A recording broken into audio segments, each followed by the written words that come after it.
우리에게 주시는 하나님 말씀은 시편 81편 말씀입니다. 시편 81편 1절과 8, 9, 10절 이렇게 보려고 합니다. 1절과 8, 9, 10절 이렇게 보려고 하는데요. 우리 다 함께 시편 81편 1절을 읽어주시고 제가 8, 9, 10절을 제가 읽도록 하겠습니다. 시편 81편 1절 다 함께 읽겠습니다. 시작. 우리의 능력이 되시는 하나님을 향하여 기쁘게 노래하며 야곱의 하나님을 향하여 즐거이 소리칠지어다. 내 백성이여 들으라. 내가 너에게 증언하리라. 이스라엘이여 내게 듣기를 원하노라. 너희 중에 다른 신을 두지 말며 이방 신에게 절하지 말지어다. 나는 너를 애굽 땅에서 인도하여 낸 여호와 내 하나님이니 내 입을 크게 열라. 내가 채우리라 하였으나. 아멘. 다들 명절 잘 쉬시고 또 이렇게 다시 예배 자리에서 뵙게 되어서 너무 감사를 드립니다. 제가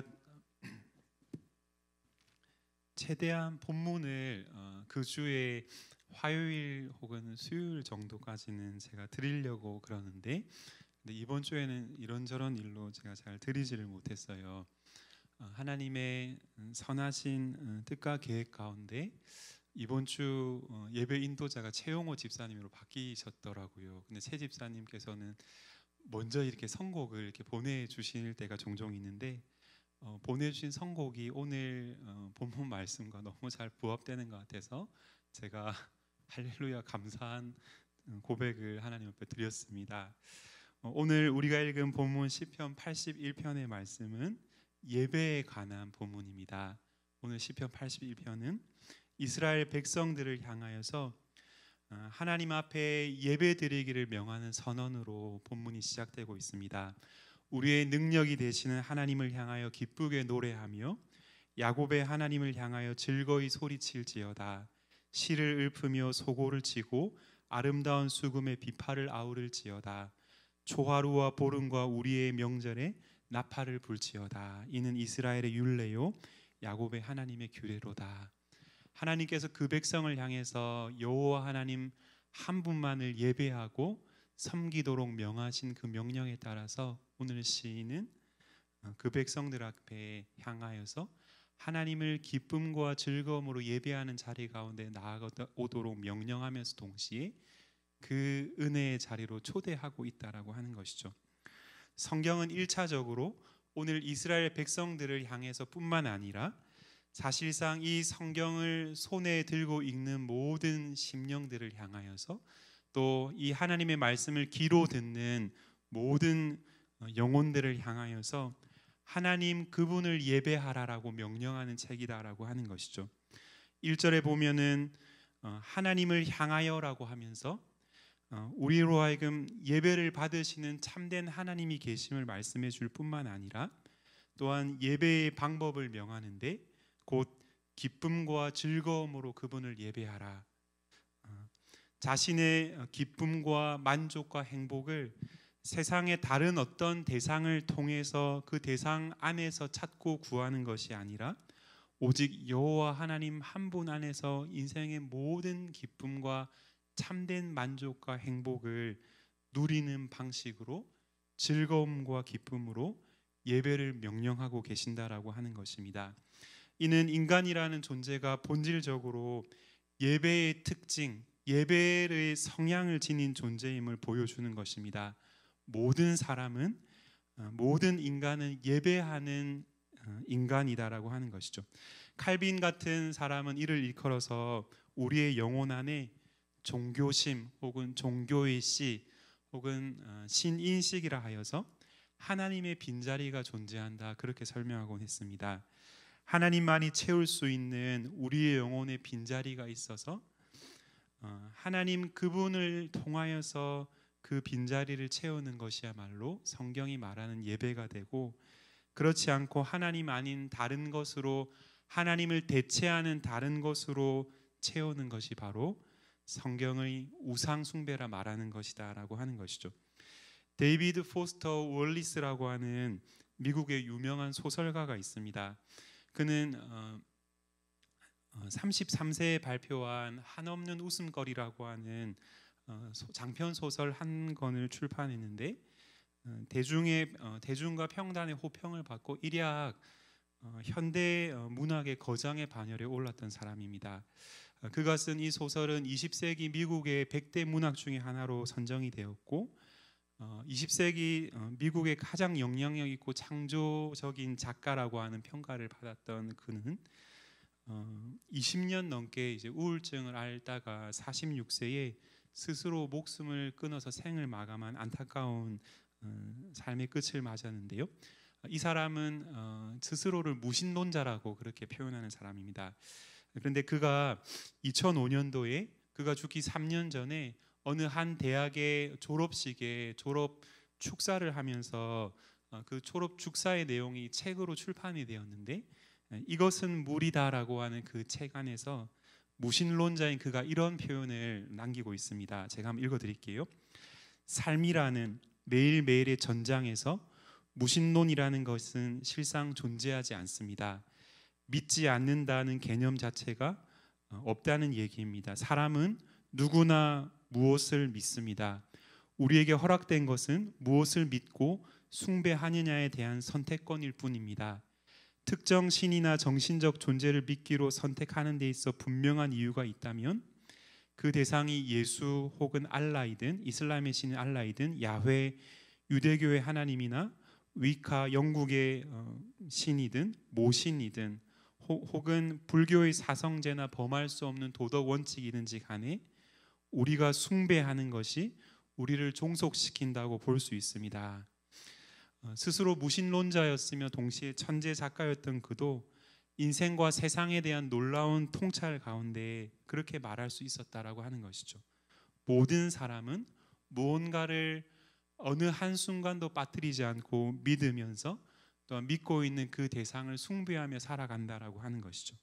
그리고 그 사람은 자기가 무엇을 믿을지 어떤 대상을 숭배할지 선택할 수 있고 그런 자유를 지닌 것 같지만 사실 그가 숭배하는 대상에 종속되어 살아가는 존재가 바로 인간이라는 사실을 그는 깊은 통찰을 통해서 발견했던 것입니다.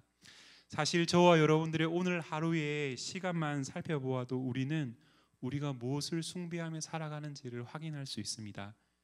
저와 여러분들이 어디에 대부분의 시간을 할애하면서 살아갑니까? 저와 여러분들은 자유로운 선택을 하며 살아가는 것 같지만 사실 우리가 선택한 대상이 저와 여러분들의 삶을 통제하는 방식으로 우리는 살아가고 있는 것이지 않겠습니까? 날마다 반복되는 매일의 일상을 30분, 1시간 단위로 한번 기록해 보십시오. 그렇게 24시간을 기록해서 한번 내 삶의 방향이 어디를 향하고 있는지를 한번 관찰해 보라는 것입니다. 우리가 하루 종일 무엇을 생각하고 무엇에 우리의 마음을 쏟고 우리의 시간과 재정과 우리의 마음 중심을 바치고 쏟느냐라고 하는 것이 바로 곧 우리가 그것을 예배하고 살아가고 있음을 보여주는 증거다라고 하는 것이죠. 운동에 관심이 많은 사람은 사실 거의 그 아침에 일어나자마자 이제 운동하고 막 한 하루에 막 2-3시간씩 막 산을 타고 막 역기를 들고 막 그렇게 하는 분들 그 사람에게는 건강이 그에게 있어서 우상이 될 수 있다라고 하는 것, 예배의 대상이 될 수 있다는 것입니다.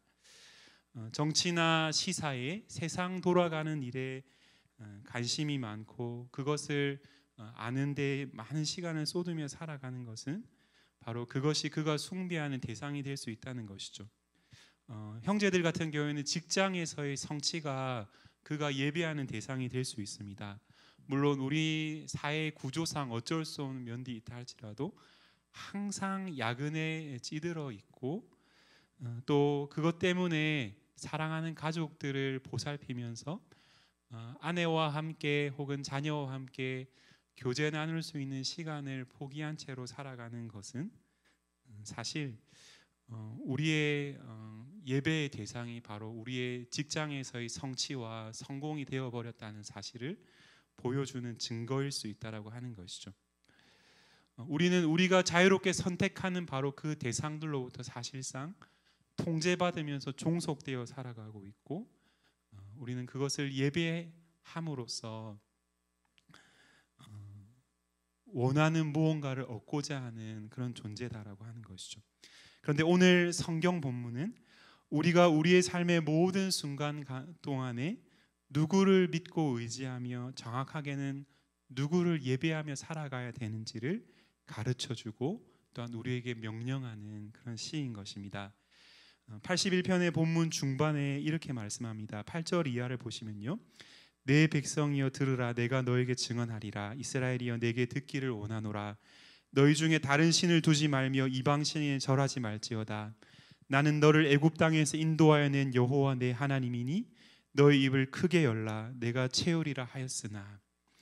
1절과 3절에서 예배를 명하시고 나서 4절에서 이는 이스라엘의 율례요 하나님의 야곱의 하나님의 규례이로다 라고 말씀한 이후에 예배를 명하시는 것이 하나님께서 모세를 통해 주신 율법에 근거하신 것임을 밝힌 이후에 이 시인은 8절 이하에서 그 율법의 대표격이라고 할 수 있는 10계명을 언급하여 가져오고 있는 것이죠.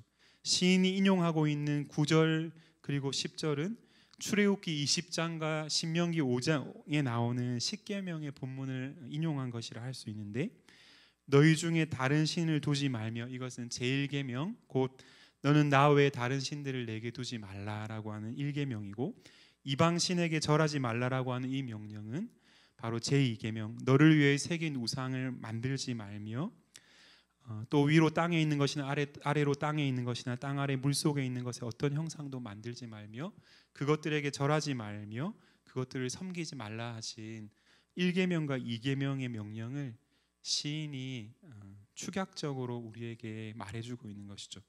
사실 10계명의 제1, 2, 3계명은 예배와 관련된 깊은 연관을 지닌 계명들이라 할 수 있어요. 시편 81편의 본문은 예배를 우리에게 명령하실 뿐만 아니라 10계명의 제1, 2계명을 통해서 그 예배의 대상이, 참된 예배의 대상이 누구이시고 우리가 어떻게 그분을 예배해야 되는지를 가르쳐주고 있는 것이죠. 제1계명은 예배의 대상 곧 우리가 누구를 예배해야 되는지, 2계명과 3계명은 그 예배의 대상이신 분을 어떠한 자세와 태도와 마음으로 예배해야 되는지를 가르쳐 주는데요. 그래서 우리는 81편에서 시인이 우리를 인도하시는 대로 이 10계명의 제1, 2계명을 통해서 우리의 예배를 받으시는 분이 누구이시고 우리 자신이 그분을 어떻게 예배하고 있는지를 함께 생각해 보고자 하는 것입니다. 먼저 제1계명은 예배의 대상을 우리에게 가르쳐 주는데요, 너는 나 외에는 다른 신들을 너에게 두지 말라 이렇게 말씀하죠.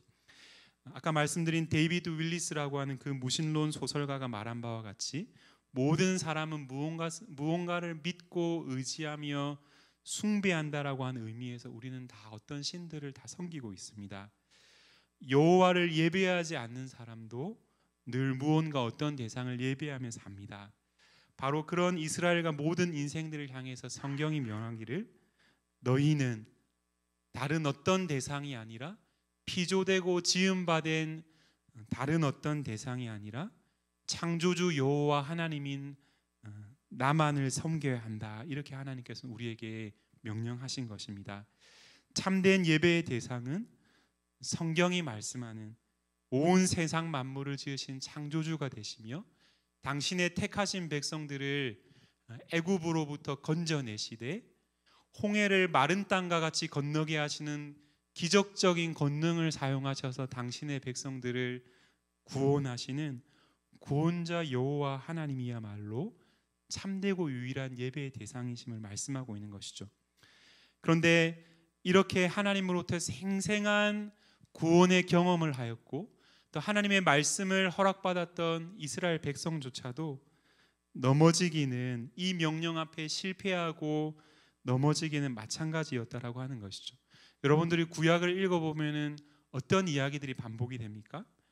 그 백성을 향하여서 말씀하시는 여호와 하나님과 그분의 말씀을 듣지 않는, 이스라엘 백성, 그래서 그들을 향해 공의의 매를 드시면서도 동시에 인애와 긍휼로 그 백성이 돌아오도록 기다리시는 하나님의 이야기가 구약에서 반복되지 않습니까? 이스라엘 백성들도 자기들의 입술의 말로는 우리는 여호와를 섬긴다 그렇게 말하면서 저와 여러분과 다를 바 없이 신앙생활에 하는 모습을 갖고 살았을 것입니다.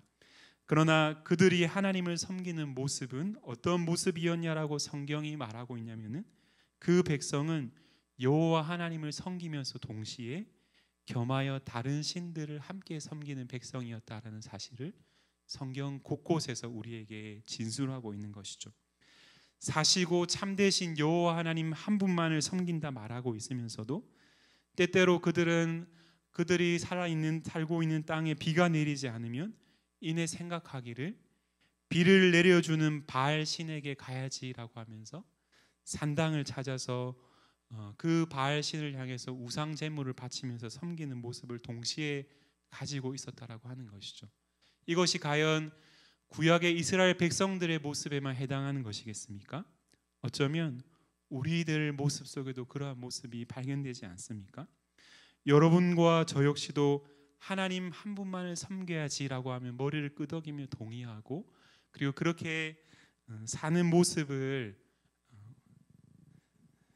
평탄한 시절을 보내는 동안에는 살아가는 것 같지만은 인생에 어렵고 고난과 슬픔이 찾아오는 날들이 닥쳐올 때에 경제적으로 큰 위기와 어려움을 만날 때에 그래도 돈이 좀 있어야지 이 어려움을 해결해 줄 다른 사람들 혹은 어려운 문제를 직접적으로 해결해 줄 수 있는 연줄이나 백을 먼저 찾는 모습들이 저와 여러분들 안에 있지 않느냐라고 하는 것이죠. 물론 그런 것들이 우리에게 때때로 필요하고 도움과 유익이 되지만은 그런 것들을 하나님보다 더 의지하며 그것에서 마치 우리의 참된 구원이 있는 것처럼, 그래서 그것이 없이는 내 삶이 완전히 붕괴되고 무너져 내릴 것처럼 살아가는 그 태도는 바로 우리의 참된 예배의 대상이 하나님 그분이 아니라는 사실을 우리 스스로에게 보여주는 모습이다라고 하는 것입니다. 아까 말씀드렸던 그 데이비드 월리스가 너는 물이다라고 하는 그 강연에서 했던 말을 계속 인용해 드리겠습니다. 만일 돈이나 물질을 믿는다면, 그것이 우리 인생의 진정한 의미를 구축한다면 더는 필요 없다는 충족감은 결코 가질 수 없을 것입니다. 절대로 충족감을 느낄 수 없습니다. 돈과 물질을 최고로 섬기며 그것을 예배하며 살아가는 사람들은 아무리 많은 돈을 가진다 할지라도 만족함이 없다라고 하는 거예요. 여러분들 10억 가진 부자가 100억 가진 부자 앞에서 뭐 얼마나 비굴해지는지 여러분들 혹시 아십니까? 우리는 펑펑 쓰고도 남을 만한 많은 풍족한 것들을 갖고 살아가면서도 주신 하나님께 감사하고 우리 삶에 남는 유효한 것들을 다른 사람들에게 흘려보내도록 그런 하나님의 뜻에 순종하는 삶을 사는 모습이라기보다는 세상이 그러한 것과 같이 조금 더 큰 평수의 집을 얻지 못해서 안달해하고 우리 집이 이렇게 낡았는데 이제 이사를 좀 가야 되지 않을까, 막 그런 것에 온 관심을 다 기울이면서 이 허락되어진 것 안에서 기쁨과 감사를 상실해 버리는 그런 삶을 산다는 것이죠. 자기 자신의 육체, 미모, 성적인 매력을 중시하는 사람은 자신이 항상 못생긴 것 같은 느낌에 사로잡힌 채 삽니다. 그래서 시간과 나이의 흔적이 보이기 시작하면 최종적으로 땅속에 묻히기도 전에 100만 번씩 죽었다 깨어납니다. 문제는 우리가 일상생활 가운데 이러한 진실을 전면에 두고 우선하며 살 수 있을까 하는 것입니다. 기업들은 얼마나 영악한지, 화장품을 판매하는 기업들은 그 판매의 대상을 10대들을 향해서 이렇게 마케팅 전략을 쓰면서, 여러분들 젊으셨을 때에 10대 시절에 여러분들 화장품 막 고가 사서 바르고 그런 적 잘 없으시잖아요. 근데 요새 10대들은 화장법을 유튜브를 통해서 배우고 익힙니다. 심지어는 형제들도 자기를 가꾸는 것이 이제 자기의 가치를 높이는 일이라 생각하기 때문에 형제들 중에도 화장품을 종류별로 이렇게 사서 막 가꾸고 이렇게 피부를 좋게 하고, 물론 일정 정도 어느 정도 수준에서 하는 것은 나쁘지 않겠지만은 그것이 이 세상의 풍조를 따라서 미와 아름다운 외모를 추구하는 것으로 우상을 삼는 모습이면 안 된다라고 하는 것이죠. 권력을 숭배하는 사람은 자신이 약하다는 두려움에 가득 찬 인생을 살게 되며 그 두려움을 물리치기 위해 타인에게 행사할 힘을 점점 더 필요로 하게 됩니다. 자신의 지성을 믿고 똑똑한 사람으로 보이고 싶어하는 사람은 종국에는 자신이 어리석은 협잡꾼인 것 같은 생각에 사로잡혀 항상 누군가에게 이를 들킬 것만 같은 두려움 속에 살게 됩니다. 일일이 열거하자면 끝이 없습니다. 무신론자의 눈에 보기에도 하나님을 대체하여서 세상 사람들이 섬기고 있는 이 모든 거짓된 신들은 위와 같은 방식으로 여러분과 저를 끝없이 더욱 목마르게 할 뿐만 아니라 그것들이 상실되게 되었을 때 가져다 줄 그 두려움 속에 살아가도록 참된 자유와 기쁨이 없이 섬기는 그 대상의 노예가 되어 살아가도록 우리를 끊임없이 옥죄이곤 한다는 것이죠. 바로 그런 세상과 세상을 살아가는 저와 여러분을 향해서 하나님은 하나님 그분만을 참된 기쁨과 즐거움으로 섬기고 예배하라라고 명령하면서 십계명 이 제1계명의 말씀을 우리에게 다시금 들려주는 것이죠. 이렇게 말씀하는 겁니다. 어떤 다른 네가 의지하고 기대는 다른 신들에게는 구원이 있을 수 없다. 오직 너를 지으시고 너를 참된 사랑으로 사랑하시는 여호와 하나님 한 분께만 구원이 있다. 이렇게 십계명 1계명은 우리에게 가르치는 것입니다. 그러나 이스라엘 백성들은 그렇게 말씀하시는 여호와 하나님을 섬기기보다는 아주 교묘한 방식으로 하나님 아닌 다른 것들을 섬기며 살아왔다는 것이죠. 오늘날 저와 여러분들의 모습과 같은 형식으로 말입니다. 이 어려운 시대에 내 명의로 된 아파트 하나는 있어야지, 내 미래의 안정이 보장되지라고 끊임없이 생각하도록 만들고, 내 자녀가 좋은 대학에 들어가게 하기 위해서 중등부 이상만 되면은 교회를 방학을 시킨다라고 하는 것이죠. 학원 코스들을 부모가 다 알아서 토요일 일요일에 이렇게 알짜배기 시간에 잡아서 짜주고, 주일에도 아무런 마음의 걸림이 없이 학원 시간을 편성하고, 그래서 내 자녀가 좋은 대학에 가는 것이 아이의 인생의 성공이라고 믿고 그러하기 때문에 그것을 의지하고 섬기는 태도로 삶을 살아간다라고 하는 것이죠. 이게 바로 제가 이전에 사역하였던 강남 지역의 반포 땅에서 살아가는 많은 부모님들의 모습 중에 하나였다라고 하는 것이죠. 그런데 제가 여기 평촌에 와보니까 평촌도 수준과 정도는 다르겠지만은 별반 차이가 없다라는 사실을 생각해 볼 수 있는 것 같아요. 출애굽기 32장에 우리가 잘 아는 금송아지 사건이 등장합니다. 모세가 시내산에 올라간 후에 내려오지 않자 백성들이 아론에게 요구하죠. 그리고 아론이 백성들에게 금을 모아서 금송아지 우상을 딱 보이게 만들어 놓고서 모든 백성들 앞에 이렇게 선언합니다. 이스라엘아, 이는 너희를 애굽 땅에서 인도하여 낸 너희의 신이로다. 지금 아론은 눈에 보이는 금송아지 형상을 놓고서 이것이야말로 바로 너희를 애굽에서 탈출시킨 여호와 하나님이라고 그렇게 표현하고 있는 것이죠. 어쩌면 아론 자신조차도 하나님이 금송아지 형상을 지니셨다라고 생각하지 않았을 테지만은, 그러나 금송아지와 같이 당시 금송아지는 다산과 힘을 상징하는 그런 짐승이었는데, 바로 하나님을 그들이 원하는 그들이 소원하는 방식으로 하나님의 형상을 만들고서 바로 그 하나님을 섬기는 것이죠. 그리고 그 하나님을 자기들이 원하는 것을 들어주고 자기 욕망을 성취해주는 도구로서 그들이 하고 있는 것은 그저 종교 생활을 하고 있을 뿐이라는 사실을 보여주는 것이죠. 그런 것들을 출애굽기 20장에서 뭐라고 말씀하였냐면은 제10계명의 2계명에서 너를 위하여 새긴 우상이다, 그렇게 말씀하신 것입니다. 우상 숭배와 헛된 예배를 벗어던지고 하나님 그분이 말씀하시는 것을 따라서 그분을 예배하라. 이것이 오늘 시편 81편에서 저와 여러분을 향해서 하나님께서 말씀하는 것이죠. 어쩌면 우리는 이 하나님을 예배하는 삶을 살아갈 자격이 없는 자들인데, 그런데 하나님께서 우리의 참된 소망이신 그분께서 이 모든 것을 역전시키는 분으로서 10절에서 우리에게 등장하는 것입니다. 10절은 이렇게 말씀합니다. 나는 너를 애굽 땅에서 인도하여 낸 여호와 너의 하나님이니 너의 입을 크게 열라 내가 채우리라. 사실 순서가 좀 뒤바뀌었지만은 이 10절의 말씀은 출애굽기 20장의 1, 2절에 나오는 십계명의 서문에 해당하는 표현인데요. 핵심은 이것입니다. 나는 너의 하나님이니.